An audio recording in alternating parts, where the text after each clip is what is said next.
Well, hello. Welcome to our first episode of To the Point, our Southpoint Access video podcast. I'm Wes Platt, editor and publisher of Southpoint Access, and, well, neighbor. I live in Hope Valley Ridge, and I'm within earshot of the drag racing cars zooming down Martin Luther King Jr. Boulevard, and I'm right next to the new Murray Massenburg Elementary School.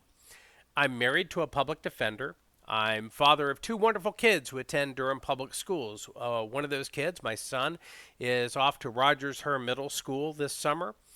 And my daughter is shifting from Pearson Town to Hope Valley Elementary School as part of the Growing Together plan that DPS has been rolling out. She's loved being at Pearson Town. We're a little nervous about the change to Hope Valley. Hope Valley's been a traditional calendar school, now moving to a year-round, but the administration there seems pretty confident about making the changeover, so we're going to see how it goes. I've got a puggle named Calliope who can't stop eating. And I'm on the parish council of St. Barbara Greek Orthodox Church. Maybe you were out at our Greek festival just a couple of weeks ago. I hope so. You would have enjoyed some great food, and you might have run into me. I actually had a table for Southpoint Access parked out there. So in this episode, I really just wanted to take a few minutes to introduce myself, say hello, and to talk a bit about the Southpoint Access site. It is 2024. And almost exactly 30 years ago, my bosses at the St. Petersburg Times tapped me to develop an ultra-local regional edition of that newspaper focused on central Pasco County, which was kind of the suburban area just north of Tampa. I was working remote before it was cool, way before the pandemic. The original newsroom for the Central Times, and the Central Times, by the way, that's the first edition framed on my wall. The original newsroom for that was a spare bedroom in my house in Land O'Lakes, a little ranch house that I had, and I sent my articles from a laptop computer using dial-up internet. Now I'm working from the playroom on the second floor of my house using broadband internet. Soon, hopefully, I'll switch over to the Google Fiber lines that they've been installing on our street. Can't wait. Of course, every time I keep checking, every time it's still unavailable on my street, allegedly. Although I'm pretty sure a couple of my neighbors already have it, so fingers crossed that we get this resolved. Last fall, I had coffee with Bob Ashley, my former editor at the Herald Sun, and at one point we talked about the spotty news coverage that Durham gets now, especially in South Durham. You can always count on the TV stations to cover the latest shooting. Right? If it bleeds, it leads. Otherwise, well, the current iteration of the Herald Sun does what it can with what it has, which is not much. I respect any journalist who's trying to cover us locally, but they're not getting the support they need. It's a shadow of its former self since the News and Observer took it over. So who's covering what's happening in my neighborhood, in yours, really? For the past 3 years, I've been executive editor of School Bus Fleet, which is a national trade magazine dedicated to the topic of school transportation.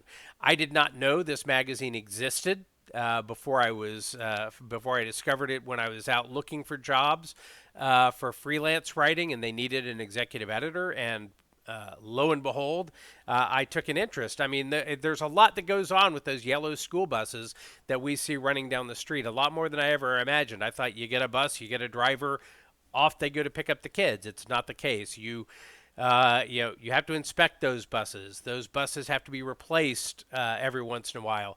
The drivers need to be trained. The vehicles need to be inspected. The kids, you have to manage their behavior. There are regulations on a federal level when it comes to drug testing, when it comes to vehicle maintenance, when it comes to how those buses are built and who builds them. So a lot goes into that, and I've been very interested and enjoyed it, but I missed local news, really local news. I wanted to get back into community journalism and work on stories that matter here in South Durham. But School Bus Fleet has been a great gig. It's been a secure gig, okay? It would be crazy to give that up, right? To chase some dream of building something new in my own backyard. That's what I told Bob anyway. And then I turned around and launched a Substack called Southpoint Access. I started working as a community journalist again on the side, writing about new developments, watching city council meetings on YouTube, and getting health inspection reports about local schools and restaurants. Before long, though, Substack got a little too cozy with Nazis, so I packed up and relaunched at WordPress on southpointaccessnews.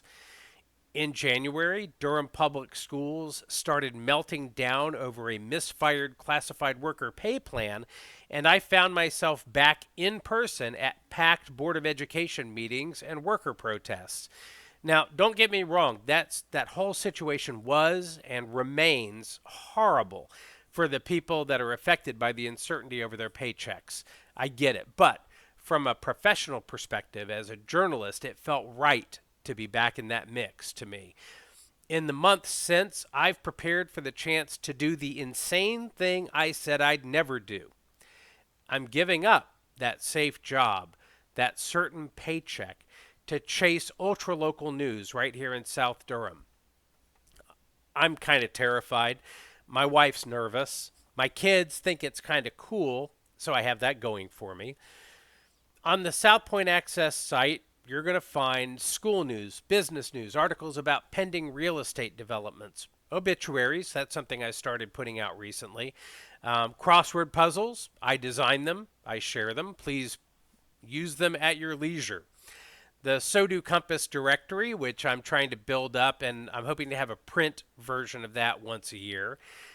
Community messages, where subscribers can submit messages and pictures and get them shared with their neighbors. Health inspection reports, as I mentioned before.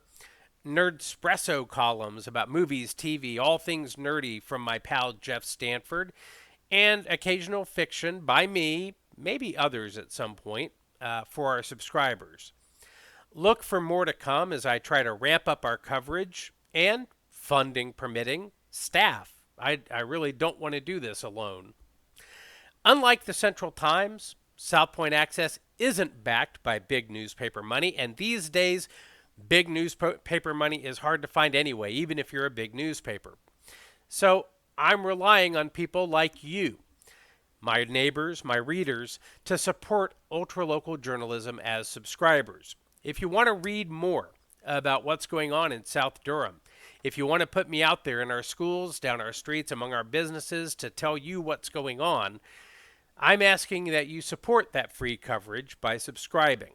Prove that local news matters to you. I also want to encourage you to make this a two-way street. Southpoint Access, as I mentioned before, it's a very small operation. Right now, it's just me and getting some help from Jeff and a couple of other people from time to time. But as small as it is, I still want the site to reflect what matters most to you. So I want you to reach out to me by email with your comments and your news tips to southpointaccessnews@gmail.com. You can also, if confidentiality is an issue, you can send me your messages via the secure Signal app at southpointaccess.85.